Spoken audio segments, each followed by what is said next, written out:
Welcome to Podcasting for Financial Professionals. I'm your host, Virginia Elder, podcast manager and founder of Podcast Abundance. If you've ever dreamed of becoming a published author but don't have time to write the book yourself, this episode is for you. My guest, Lynn Smargis of Publishing for Professionals, is a ghostwriter and editor who helps experts like you turn outlines and ideas into published books that build serious authority. Let's get into it. Thank you, Lynn, for being here with me today. I'm so excited to chat with you. Well, thanks for having me, Virginia. I am so excited to be here and chat about books and writing.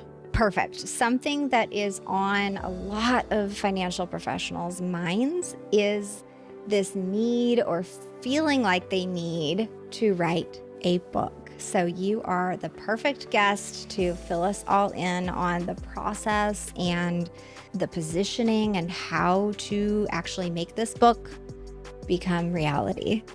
Yeah. So do we want to talk about the purpose first or the process first? Let's talk about the purpose and the positioning, because the same thing happens with podcasts, right? Somebody's like, I want to have a podcast. I want to talk about all these 5 things, and only 2 of them might have to do with my business, but I'm passionate. So things get muddled and confused easily in any kind of publishing space, unless you have someone that's really coaching you on honing in, what is the point? What is the purpose?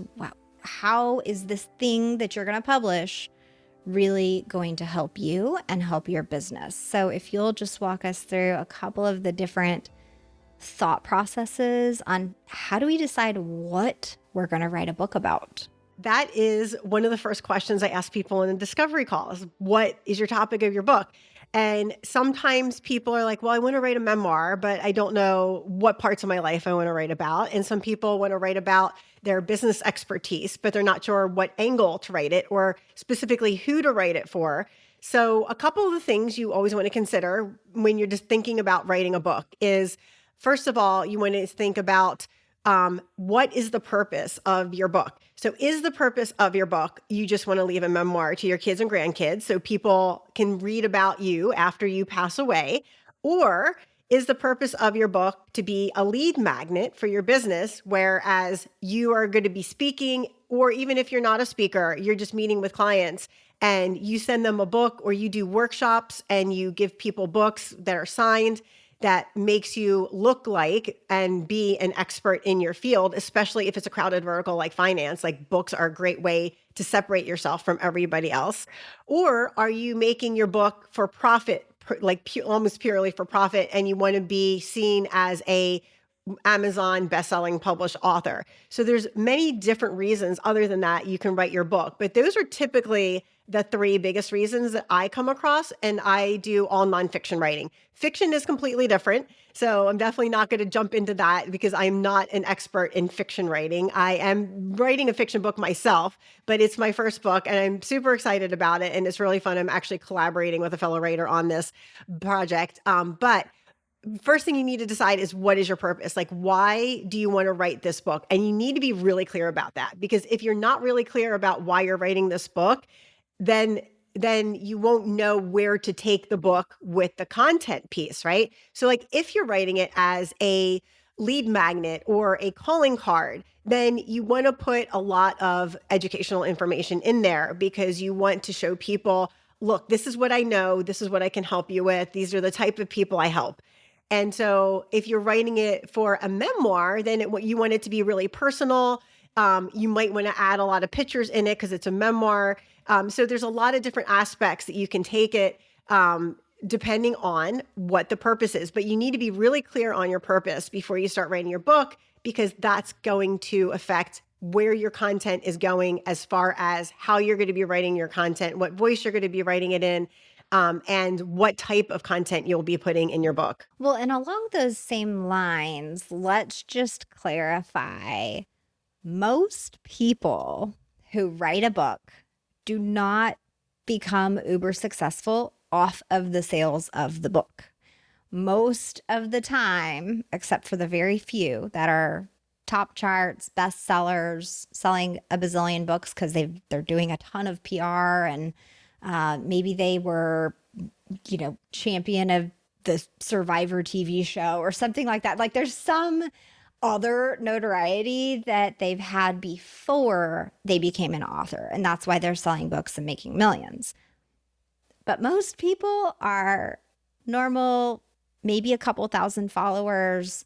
If you have a business that has a large client base already, that's kind of a plus, because then you've already got people who are used to giving you money in exchange for something.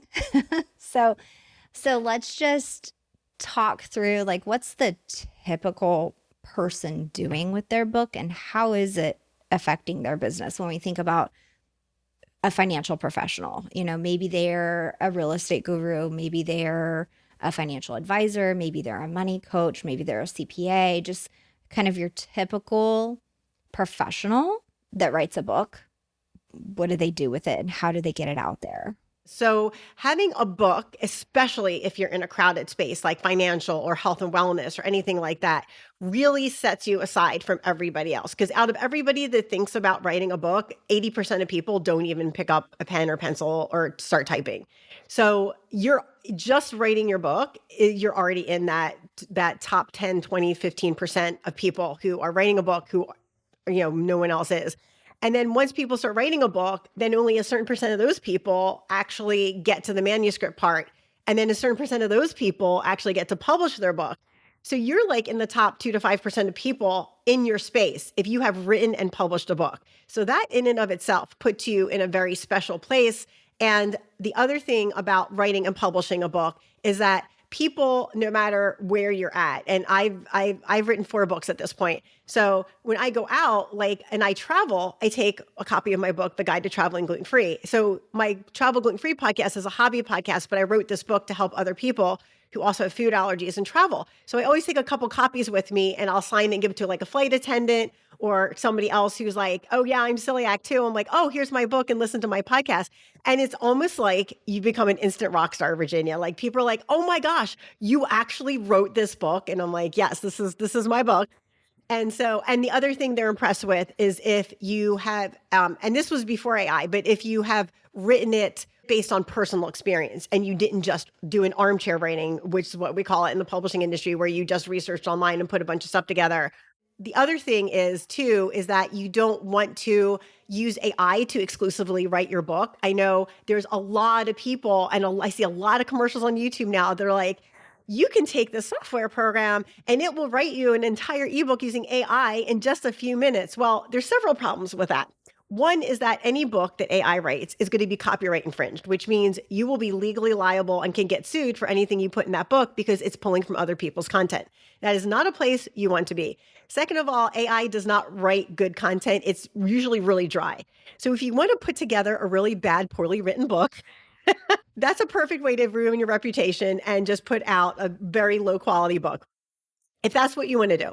The other thing is what people don't understand is writing a book is more about just using AI and throwing together some content. Writing a book is about the passion, when you read a book, right, you can tell if somebody's really passionate about a subject by the way they write their book. And so if you just slap together a book using AI and you haven't put any of yourself into the book, when people read that, they will recognize it and they will be like, wow, this isn't really that great. And the other thing that I always advise people on is that if you do write it yourself, which is perfectly fine, like anybody can write their own book, but you want to get a professional editor. Because I cannot tell you, Virginia, how many times I've been either A, part of a beta reader group, or B, have purchased a book off the shelf someone has published. Like, perfect example, I was at a keynote a few months ago, and the person that did the keynote seemed like a really awesome, professional who knew what she was doing and blah, blah, blah.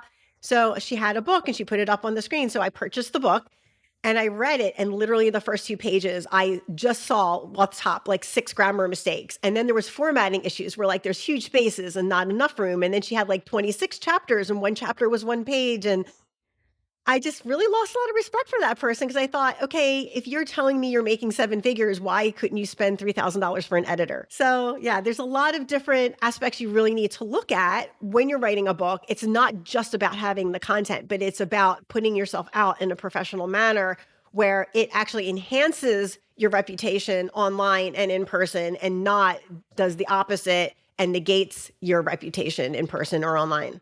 No, I think that's a really important point that runs really parallel with what I do. Of course, like anything that you're publishing, you want it to enhance your reputation. You said it perfectly. So why would you know, slap together an unedited episode and push it out there, essentially like you recorded it live with background noise and all kinds of issues? Same thing with a book. If you're going to take the time and thought process to put something together, slow down the whole thing and take the time and money to hire a ghostwriter, hire an editor, hire a publisher. Like, it's either going to increase or diminish your professional positioning. So you've got to put some thought into that. So when we think about the process of writing a book, how much does someone need to have ready to go or have already thought through what they want this to be about? Or like, what do they kind of need to bring to the table initially if they were to say, hey, Lynn, I want to write a book. I want you to be my ghostwriter. What do you need? Where do we start? So when people come to me, they actually only need an idea of like basically what they want to write, because in my ghostwriting, what I also include is I also include book coaching, which means I actually literally walk people through the entire process and while I'm writing their book for them with coaching, like as in what content they can put in a chapter, what content's better off in a different chapter, like, and I also do all of the editing. So I work with people, and a lot of what I work with people with too is imposter syndrome. Like a lot of people ask me like, oh, is this good enough? Do you think this, like, this is going to sell? Do you think people will be interested in it? Do you think anybody except my mom's going to read this? Typically, the answer is yes, because if somebody really wants to write a book, they're very passionate about something, and typically they are an expert in the field that they want to write about. Out of all the people I've written a book for, there's only one person who I was writing the book, and I was like, "Oh, I don't think this is a good like." This is does not. It's not going to appeal to anybody except rich people who are very spoiled, and which is not 90% of us. So, but for most of my clients, they are experts in their field. They're CEOs, they're executives, or speakers, or consultants, and they want to just show that they are in a separate category than everybody else with having a book. So when I write with people, I always start with, what is the purpose of your book? Like, who is your avatar? Like, who are you speaking to? So that we not only know like where the content is going, but how to direct it properly towards their audience so that when that avatar picks up the book, they will be able to relate to the information. They're going to be able to understand it in a way that is at whatever level they're at, whether they're writing for beginner, intermediate, or expert, depending on what type of avatar you have. That's going to really decide like how we're going to write the book, right? I take all of that into consideration while I'm working with somebody. So you only need an idea when you come to me, because we flesh out. Once we have your idea, we have your purpose, and we know your avatar, then we start on your outline, because you never want to write a book without an outline. I know some people who have done that, like started their book, and I'm like, oh, well, what is your outline? Like, what's your topic? What's your purpose? And they don't know, and they're just writing. And I always recommend against that for a couple of different reasons. One is because you're not going to have a good finished product at the end if you don't have a roadmap, right? It's like trying to drive somewhere and not knowing where you're going and not using Google Maps or a paper map. You're going to get there eventually, but it's going to take you 20 times longer. The second reason is because if you don't have a roadmap on what you're going to write, and every person I've worked with has changed their roadmap. Like, we move chapters, we've moved content, we've moved all sorts of different things. But if you don't have a roadmap, you're not going to be clear on what it is that you're writing about. So your book's not going to appeal to the people that you want it to appeal to, and take longer to do. And you're going to have a lot of extra content that you've written that isn't going to apply to your book. So you've just wasted that time. So you always want to know your purpose, know who your avatar is, and then have a clear outline, even though you're going to change your outline eventually a little bit here and there, which is not a big deal. Because I tell people, writing a book is an art process, just like podcasting, right? You go along, you find out what works organically. And it's always like, it's really funny because you know this as well as I do, Virginia. We can put out a podcast episode and be like, okay, this is just a basic episode, whatever. And you put it out and people love it and it gets like 500 views. And then you're like, oh, I'm going to really craft this XYZ podcast episode. And you put it out and it gets 100 views. So you just never know what people are really going to go for until you start putting out that content. But just, making sure you at least have a purpose and outline and to work with that way you can always adjust and do something a little bit different, but that you have that basis to work on so you're not wasting your time, money, and or efforts in writing the book. Yeah, I would think it's kind of easy to get lost in like the circular, like, wait, did I already say that? Or did I already use that example? Or, well, I was talking about that here, but now I want to go here with that point. And you could very easily get lost. Even, I'll say just with my own show, and I do this with client shows too, I will pull up the list of all their episodes and scan through the titles looking for, have we talked about this before? And if so, what did we title that episode? Because we don't want anything even remotely similar to that title. And we're really always trying to make each piece of content stand out, stand alone, and not be repetitive, even if it's related. So an outline would really, really help with that. And talk to me a little bit about ghostwriting versus editing. And to you, that's probably really clear, but to someone who's never written a book or hasn't gotten into the process, they might be like, well, when do I need a ghostwriter versus when do I need an editor? Like, what's the difference? So one of the benefits of working with me is that I actually do both. So a lot of people, well, here, let me back up a little bit. Most writers are not ghostwriters because most writers do not like ghostwriting. It is a very intimate process. Like, you get to know the other person really well. You end up partially becoming their therapist because at some point in the process, usually 5 or 6 months down the road, you get on the call and they start just venting to you first, which I just expect now. So I'm like, okay, and I just sit and listen. And, if they want my advice, I give my advice. Sometimes they just need me to listen, but you're working with this person like very intimately on something that you're passionate about, that you're very close to. So you always want to pick somebody that you really like personality wise, because if you don't like them personality wise, it's going to be a dumpster fire and living hell for you and trying to work with this person. But with the ghostwriting process, the difference between ghostwriting and editing is that ghostwriting is the actual process of writing your rough draft for your book. Once you have your rough draft finished, then you can take it and bring it to an editor who's going to there's many different forms of editing. There's line editing where you're editing line by line and editing the words and phrases to make it sound better. There's organizational editing, which is literally how it sounds like oh, this is out of timeline, so this needs to go here. Or, oh, you said this in this chapter and you also said this here, so we need to delete it in one place. There's grammar editing. There's like 6 different kinds of editing that you can do. And so what I do with my clients, because I do ghostwriting and editing. So editing is actually the part of making your book polished and sound really nice. Ghostwriting is getting the content down and writing the rough draft up. And so once you get done the editing process, then you have a final manuscript that you can publish after you do, but then you have to do formatting. But what I do for my clients is that we write the rough draft together. And as my client is finishing up the rough draft, I start at the top of their book and start editing their book while they're writing their rough draft. If they're writing the rough draft, sometimes I'm writing the rough draft and editing their book. So it just depends on what the client needs. But I can save my client a lot of time by doing that, because then we're simultaneously working on 2 different projects on the same book. And so their book gets done faster.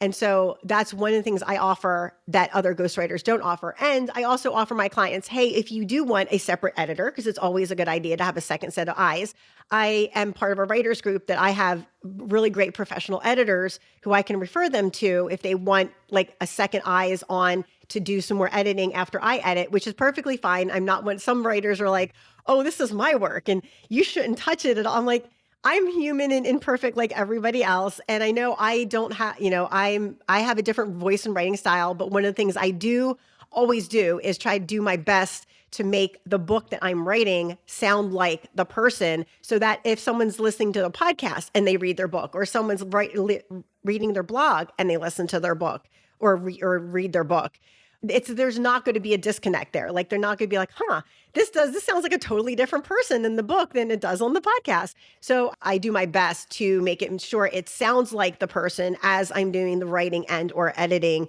and then it sounds like their voice, but it's also professionally written. So there's an art to that where it's like you don't want to change how they sound, but you also want to make them what I call sound smarter. It's not really sounding smarter, but it's like I write for a living, so I know what sounds good and what doesn't. And a lot of people write like they speak, which is normal for someone who's not a writer. So I take the speaking writing and make it reading writing. So again, lots of parallels with the podcast editing space, right? I am encouraging people, if they're going to do scripting or outlining for their podcast episode, to write the way they speak so that when they're reading their script, it sounds like them, like organically, just naturally, as if you came up with those ideas on the spot, which we know you put thought into your script. So, but that's totally different when you write a book. You would not say some of the same slang or end your sentences with prepositions, just different things like that, to make yourself be this published author who has a professionally written book. You just would not want language like that in your published work. And also too, just really quick, Virginia, in addition to the language piece, a lot of people think, oh, I have a blog or, oh, I have transcripts. I'll just copy and paste them and make them a book. And that's what's known in our industry as a blog book. It does not flow well because you can't just take content, copy and paste it and make a book. You can use your podcast content and take those transcripts and make them into a book. I'm doing that for a client now. He was interviewed on this podcast for like 2 hours. So he's taken the transcripts and cleaned them up. And then I'm going through and taking that and making it part of his book. And so there's a difference between having content and making book content. Yes, yes. So you can use things that you've already created or interviews you've done or blogs you've written or maybe even like a newsletter series as inspiration and like baseline content to go into your book. I think that would be a really good strategy. If someone's listening to this show, I'm thinking they're interested in podcasting or they have a podcast or they want to start a podcast, and then maybe they've thought about a book as well. So that's one way of almost like streamlining the process. And I know you and I have talked before about, what can you do with all of this content and to be able to pull all the transcripts and let those inspire a book. Yeah, you can actually go either way with that. So you can have a podcast. And what I do with podcasters is we make the outline and then we see what content is going to fit into their book. And we pull those episodes and make those chapters for their book. And then anything else we either write in or my client will like just audio record the chapter and then give me the transcript and I'll turn that into book speak. Or the other thing that I had one of my clients do is we made her outline. And then she had some chapters where she needed to fill in. So she actually made podcast episodes as chapters for her book for the intention of repurposing it for her book. But then you can also flip it. If you have a book, you can take those book chapters and you can make tons and tons of podcast episodes with the book chapters you already have. And one of the things I do with one of my books is I say, I'll read, like I'll have a podcast topic. And I'm like, this is from chapter 6 of my book, blah, blah, blah. And so people know, if I tell people, if you want to know more, go on Amazon and buy my book. So I also use my podcast for advertising my book. So a book and a podcast are really great complementary ways to get yourself more repurposed media that you're not necessarily having to recreate everything brand new. That feels good. That feels like there's really no wrong way. Like, oh no, I started the podcast first, or oh no, I started the book first. Like just the fact that you can do it either way feels better. I don't know. Like there's just not a wrong approach. Let's circle back real quick. I was leading earlier toward like how do we get this book out there? And I know you're on the writer and editing side, you're not the PR person, you're not the marketing person. So let's highlight that that is a completely different role and it might be 5 different roles. But as someone's thinking, okay, great, Lynn's gonna write my book for me, editing, copy, like that sounds great. We're gonna get it published. We'll figure that out. Now, how do I get my book into people's hands? And there's a multitude of different ways to do that. Can you just name a few that would fit like the financial professional's life and practice if this book is to essentially give to potential clients to hopefully sell services eventually? Maybe they're going to invest with your firm or something. How do you get your book out there? Yeah. So in the industry, we say writing the book is the easy part, marketing it is the hard part because marketing is a long-term game. Like you need to really pound the pavement with marketing. I mean, if you want to sell like a decent amount of your book, right? Like if you don't care about selling your book, like if you're just writing a memoir for your family, then the marketing part obviously doesn't matter. But if you do want to sell copies of your book and you want to sell a lot of it, there's several different ways that I always tell my clients they can do. And if they want assistance with marketing, I can do that. That's not my primary thing, but I can give them like a marketing plan. We can sit down and say like, what do you like to do for marketing, and help them set up something that works for what their style and personality is. Because a lot of people don't get on TikTok, or some people don't like YouTube or whatever, right? So I make a marketing plan that works for them, because if I make a marketing plan for them that has TikTok and they're like, I hate TikTok, they're never going to do it, right? So it's all about making something that they feel comfortable with. There's actually a couple really easy things off the top of my head. One of that my recent client's doing that wrote a memoir. He's 80 years old and publishing his first book, and it's going to be called Dreams Take Flight. Tom Schott is the author, and he just turned 80 this past February, publishing his first book. And he's the person responsible for disc golf being so big in the world, because he started world disc golf games in Santa Cruz, where he lived back in the 70s. So it's super cool to see all these old black and white photos of people throwing Frisbee and all this stuff. Anyway, my point is that I said, Tom, how are you planning on marketing your book? And he's like, oh, I'm going to all of these Frisbee and disc golf events, and I'm going to have a tent there, and I'm going to sell my book there. I'm like, that is perfect, because you want to go where your market is. And he's 80, right? So he's not big on technology, and he doesn't know how to use Zoom and all that stuff. I had to show him how to use Square to swipe a credit card. And I set him up with that in Venmo. So he does have all of those things now. But you have to work with people where they're at, right? Like I know he's not going to make a huge social media campaign, and I'm not going to expect him to. But I was telling him like, well, you can use your personal email to tell your friends about it, and definitely go to these events, because all the people in his book have events too. And he's very well connected in the industry. So perfect way is to go to an event that your book will, like FinCon, right? So if you're a financial person going to FinCon and selling your book, great idea.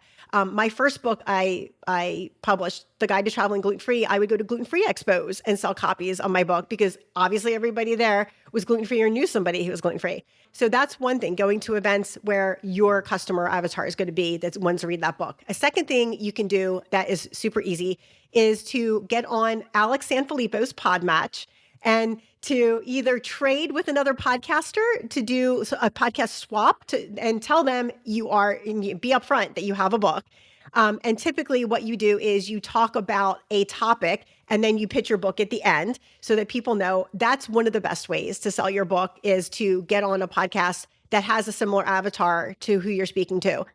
And then another way is just through like your regular email campaign. If you can ideally start emailing people 3 months before you're planning on publishing it, and just give them like little snippets of like what's going to be in your book, or maybe like summarize a chapter and put it in an email and be like, hey, if you want to find out more, sign up on this form, and I will send you you'll get first dibs on whatever signed copy or something, if you want to give them something special for buying your first book. So those are 3 easy ways. I mean, not easy, because you obviously have to do the work, but 3 of the easier ways you can market your book to get it out there for people to know about it. So then as a business owner, or even just in a C-suite position at, let's say, your financial practices firm, there is an email list. You have access to a wide variety of people's names and information.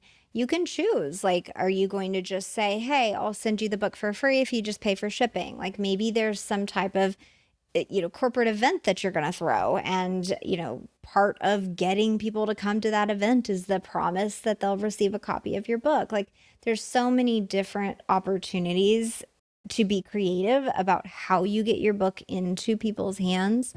But I think the main one that I've seen just time and time again, and I've got to admit, like I've bought books from these types of events, is where they see you speak on stage. They like you. They enjoy your jokes. They, think, oh man, like, look, you're on stage wearing the sparkly dress. You must be somebody. And I'm going to buy your book at the back of the room when it's offered.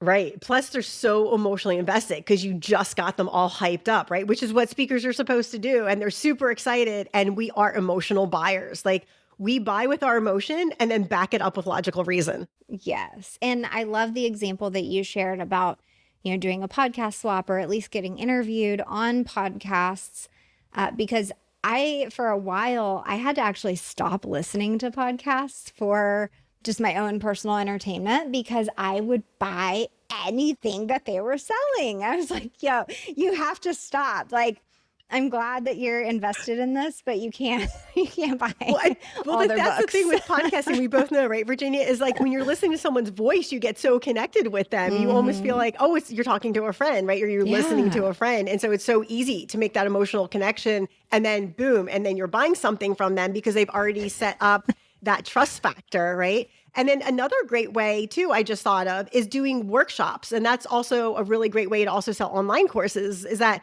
people will do a workshop on a particular topic and they're like, oh, if you want more information, buy my book or sign up for the course. And so that's another like easier, quote unquote, way to market your book. Yeah, absolutely. So you mentioned earlier you personally have published 4 books, or you're working, I think, on your 4th, but you're not counting tons of clients' books that you have written and been a part of. And then you also have a couple of podcasts. So let's dive into your background a little bit and talk to us about your shows. You've mentioned the gluten-free thing. I know that's been a life journey of yours and a passion project of yours. But share a little bit more about your shows. And then since you're so experienced, what are some tips? Yeah. So my first show I came out with was Travel Gluten Free, and I came out with that in 2018. And I actually did it with Podcast Movement's 30-day podcast challenge on Facebook. And I got my first podcast out in 30 days. And the only reason I got it out in 30 days, and the reason I decided to start podcasting is I need to give a shout out to Chris Nessie. I was a science STEM teacher, and I was also a technology coach in the school district I was in. And Chris and I were connected on when X used to be Twitter. We used to have educational technology coaches meet up on Twitter. And so that's how I met Chris. And Chris was already into podcasting and had been for several years. And I was speaking at an international teachers conference on the East Coast, and he lived in New Jersey. So he came across the bridge. We were sitting there having margaritas, and he says, well, tell me about this blog idea you have. I'm like, well, it's Travel Gluten Free, and I want to do a blog first, and then I'm going to turn it into a podcast. He's like, well, why don't you do a podcast first? And I was like, well, why would I want to do a podcast first? He's like, there's 4 million blogs and 250,000 podcasters. I'm like, good point. I'll do a podcast first. So that's how I started Travel Gluten Free. And I started that because I found out I had celiac disease, and I was traveling there's a big road out west here called the Pacific Coast Highway, and it's Route 1, and it goes all the way from Southern California all the way to Northern Washington. And I did that 3-week road trip, and I was by myself. And when I get sick from celiac disease, it's like a cross between food poisoning and the flu. And I was just sitting there at a gas station realizing, if I get sick, how am I going to take care of myself? Like, it's not easy to when you get a reaction because it's autoimmune. And so anyway, I thought, God, there's got to be something out there. I looked, I couldn't find any resources. Like all I could find was here's 50 restaurants in New York, but like nobody taught you how to pack your bag when you have food and you're flying, or like what to take with you on a road trip, or what's the easiest way to travel when you have a food allergy, which amazingly enough is cruising. You would think all that food, it's not, but they're very service oriented. And I found out the cruise lines to go with and the cruise lines that will still give you allergen, not friendly food. And I've gotten sick on cruises from that. And I've also gotten food poisoned on a cruise from celebrity. So don't ever take celebrity. So Dutch travel gluten-free. I have a couple that I've archived. I have another one called Caring for Your Aging Parents. And I have that one to promote my book, Sensible Senior Solutions. So it's for people like us who are in the 30 to 60 age range, who have parents that are getting older, who need to be taken care of. So the first half of that book talks about the different types of care, whether that's in-home care, retirement living, whatever you're looking for your parent. The second half is how to pay for it, because we all know those services need to be paid for money, because you're not going to get them for free unless you're on Medicaid. So that Caring for Your Aging Parents was one of my most phenomenal podcasts, because I got 20 calls off of that podcast, which was because people are always looking for information for caring for their parents, because there's too much information out there. And a lot of it is just people trying to sell you things. I mean, I was trying to sell you a book, but it's actually good information. And then the newest one I had come out is called Publishing for Professionals. And that's obviously for my ghostwriting business. I have episodes on there on how to write and publish your book. So I do solo episodes on that. And then I also have guests come on. And like my one guest talked about branding with your book. And my other guest talked about, he was my voiceover for my audiobook for Sensible Senior Solutions. So Trenton came on and talked about what you need to know about publishing an audiobook. So it's all the different publishing aspects. And I'm also talk about like AI and how to use AI with your book and how not to use AI with your book. And so it's really to help the executives, coaches, consultants, and speakers who are looking to write a book, but they don't know where to start, or they're unsure of like how to write an outline or any type of that kind of thing. So that's Publishing for Professionals. And that's my most recent podcast, which now has about 15, 20 episodes. So let this episode just be like a taste of how Lynn can help you. And obviously you've got podcasting for financial professionals. And then if you really truly are interested in writing that book, then hop over to Publishing for Professionals. It's so funny. We both just, didn't talk about it, but we've come up with very similar names for our shows. Yeah, and we actually rebranded at the same exact time, because originally I had a different name for my podcast, and because I just started it this past January, and then I saw your email that you had rebranded, and I was like, oh my gosh, I picked almost the same exact name. Same thing, yeah. Yeah, I love that though. It shows you, it's that old phrase, great minds think alike. So. Absolutely, 110%. That's funny. So through all of your, different topics and genres that you've written for, created podcast episodes for, created shows for, do you have any tips for these financial professionals that are looking at the podcasting space? What should they not do and completely avoid? What are something that, made your life easier, even though you're juggling multiple shows at once? Like, give us some tips. So first tip would be hire a VA to help you with any type of task that you can offload off your plate. And one of the things that I found is that for me, it's very effective for me to create the content, put it in folders, and then have my VA distribute it along the channels, because I don't need to distribute it along the channels. That's an easy task I can pass off to my VA. I also have her do certain things with like make appointments and reminding me with Google calendars and things like that. So having a VA really takes a lot off your plate, and it's really a good investment, because then you get to work on networking and working on your business instead of working in your business. Another thing I would say is, if you're thinking about starting a podcast, one of the best ways to find out if you're ready for a podcast is just to come up with what ideas are you going to have for a show, right? So what I tell people is, with their book, is what are the biggest pain points of your clients? And then niche that down to like even smaller topics. And if you can come up with 30 or 40 topics, then you're ready to do a podcast. If you can only come up with 10, then you either need to hire somebody to help you come up with more ideas, or you shouldn't start a podcast. So I tell people those two things. The other thing is, you need to know why you're doing your podcast, just like a book, right? So if you want to be the expert, you want most of your podcast episodes to be solos. You want just a few to be interviews. So like for mine, it's about 4 solos to 1 interview. One of my clients, who I've edited 2 of his books now, he has a podcast where he wants to be seen as the expert, but he always does interviews. So I told him, I said, Alex, you need to stop doing interviews and start doing solo shows, because your podcast guests or your podcast listeners aren't seeing you as the expert. They're seeing your guest as the expert, and that's why you're not getting leads off your podcast. So if you want to increase your network, having a show where you have people on as guests is a really great way to do that. If you want to show yourself as the expert, then you want to do mostly solo shows. So sometimes people just want to get into podcasting because they think they can just make a lot of money off podcasting because they see the Joe Rogans and all that stuff. And it's just like books, right? Like, oh, it's really sexy to be selling $1 million in books when you're an A-lister. But if you're not an A-lister, you're not Michelle Obama selling her book, you're probably not going to make $1 million. So while the sexy and fast part is really exciting, it doesn't happen for most people, as we know, and we need to be realistic with our expectations. So that's another thing, is just to be really realistic with your podcast expectations, not to be like, oh, well, so-and-so has got like 1 million downloads a month. Well, that's the top 0.2% of podcasters, right? The chances you're going to get that are probably slim and none.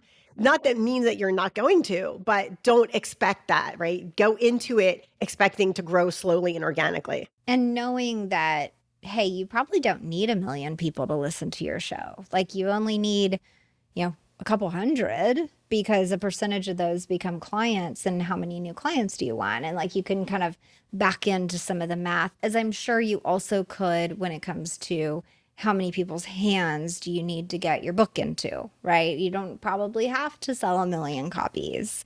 So it's just realizing the purpose, the point, and then doing that math game to figure out how many people really need this, how many people really need to listen. And the other thing I would tell people, and I know you do a good job of this, Virginia, is you need to write excellent show notes that have keywords in them. Because I have come across podcasters who are like, oh, I don't need to write show notes, I'll just put the transcript up.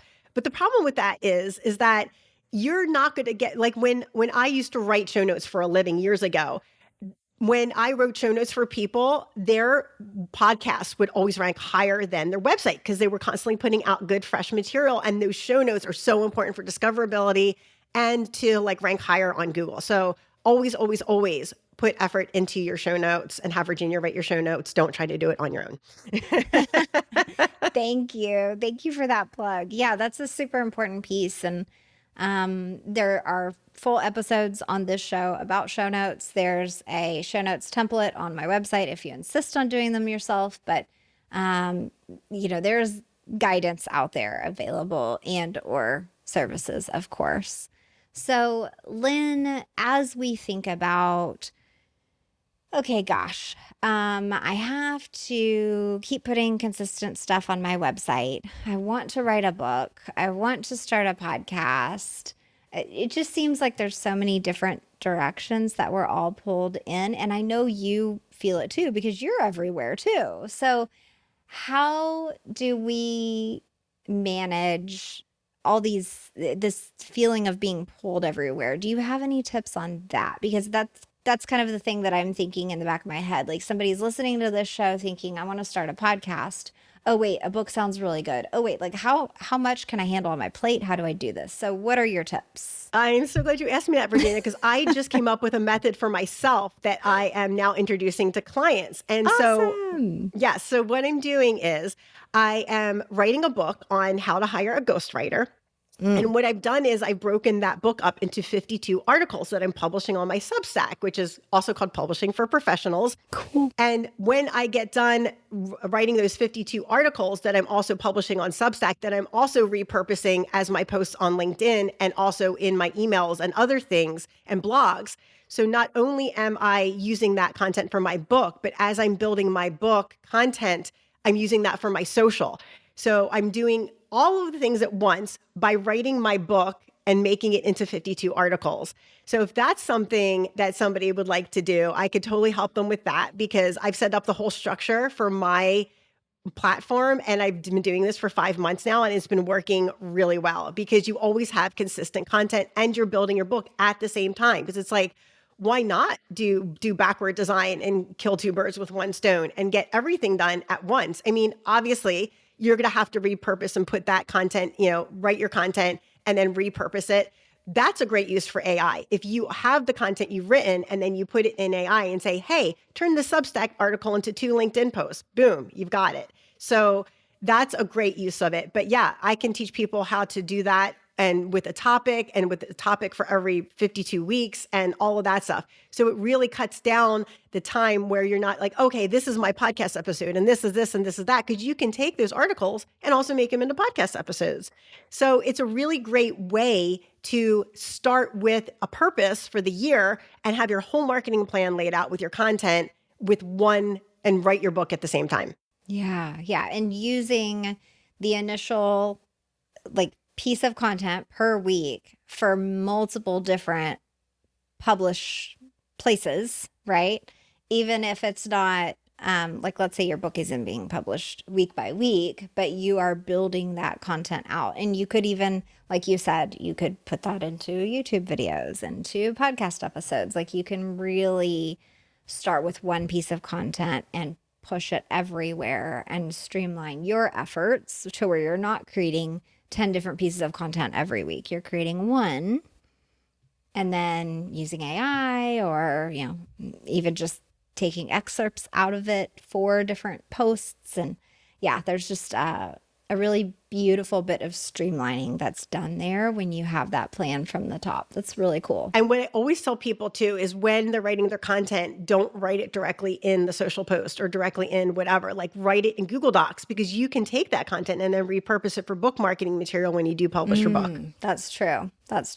Well, yeah. And I just did an episode, by the time people are hearing this, they'll have to go back into the archives a little bit, but it's about scripting your episode and making it sound like you. And there's a little bit about AI in there and like how to make it sound like you. And what I love about being able to do that is, sure, you get your final script out of AI, you tweak it a little bit, just to take out some of the delve and, a gold mine of this and that, like all those things that are so AI. But by the time you get done with that, then you have this amazing piece of content that then it knows what it just created, right? So you can tell it, hey, I need 2 newsletter blurbs, 4 social media posts, a blog for my website. Like you could just tell it all the different places you want to repurpose it. And yeah, like when I ask it to do LinkedIn, I say write a LinkedIn post with emojis so that it knows to put, because that's what you typically see on LinkedIn. So you have to be very, very specific with how you want it to write your stuff, because if you're not, it's just going to sound really dry and boring. So yeah, be very, very detailed and specific with telling the AI what voice and style you want it to rewrite your content. So Lynn, you've been doing something else really cool, which is building a membership group for people who want to write a book. So could you tell us a little bit about that group and what's going on in there? Obviously, you're going to help us write a book in a group setting, but give me more detail. The group is called Publishing for Professionals. So the podcast is called the same thing, but this is the Publishing for Professionals community. And it's a brand new community that I've just opened up. And it is for consultant speakers, executives, C-suite people who are looking to write a book and would like book support. And so when you come into the group, it's basically, there's going to be like some resources, freebie resources and things in there. But the membership also includes a weekly Q&A where you can submit your question ahead of time, and then I answer it for you on a weekly Q&A call, so that not only do you have the resources and things like that, you can also like purchase courses, whatever, but that you have a weekly Q&A call live where you have access to me and you can ask a professional ghostwriter any questions you have about writing, publishing, editing, whatever it is. So it's a really good, useful thing because you can do it at your own pace. So if you want to go faster, you can go faster. If you want to write your book slower, you can do that. If you want to take more time, or if you just want to figure out if you want to write a book, right? It's a good entry-level place to come in and figure out, do you really want to write a book? Do you want to put the time and effort into it? And if so, what is that going to look like? And I can help you shape that, because most people get stuck at the beginning. Like, do I want to write a book? And if I do, where am I going to start? So this membership is really great for fleshing that out. So if you want to come in and either flesh that out, or you're writing a book and you want support, it's good for any level of membership because it's a fluid membership. So anybody at any level, if you're editing your book, writing your book, just starting, can come in and get benefit from the membership group Publishing for Professionals. That is awesome. So I'm definitely going to drop a link in the show notes for y'all to check out Publishing for Professionals. You should be able to remember the name because it's so similar to my show name. So I love that. And it sounds really useful. I'm thinking even if I were to sit down and say, like, let me write an outline for what I want my book to be, I would struggle with that. And so this would be the perfect spot, I think, for me to come and just check in with Lynn each week and be like, hey, what do you think about this? And I'm stuck here, and what do I do? And I think you'd be a really amazing guide, and I'm excited to see that membership grow. And I would like to offer that membership free for your listeners. So if someone is listening, I will give you a special link, Virginia, just for your listeners that can come in and get the membership for free. Thank you so much, Lynn. And real quick before we go, aside from that link, where can people find and follow you just to keep up with all of your podcasts and books and all of the different things that you do? So the best place to find me is my website, and that is writeforyou.me. So it's WRITEFORYOU.ME. It's not the .com. Someone else had the .com. But writeforyou.me, you can see the books that I've helped other people publish. I've actually written more books than that, but not all my clients have published their books. But you can see the books I've published. You can see other content pieces that I've done on my website. You can read my blog for information. And there's also a link to my podcast there too. Thank you so much for all your knowledge and sharing everything with us today. And I'm just going to encourage people to check you out and think what your business could look like if you had a published book. Thank you, Lynn. Thanks. This has been a great experience coming on your podcast, Virginia. I appreciate you having me on your show as a guest. Absolutely. Thank you.